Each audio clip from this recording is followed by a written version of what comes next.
Hey everyone, in this video I'll show you quickly how to upload HTML file to Hostinger. Right, so from the home page you need to go to the website builder. Alright, as you can see we are now in our panel of our Hostinger accounts, and in here we need to basically go to the hosting section. As you can see, premium web hosting, and click on manage. As you can see in the top left we have a website name, so choose your website first, your domain. Alright, and in here just basically go to files and choose file manager from the left pane, as so.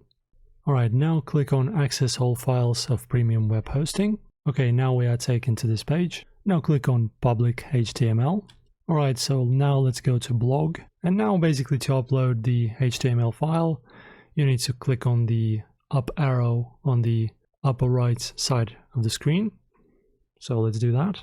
And in here, as you can see, you can upload the file or a folder. In our case, it's going to be HTML file.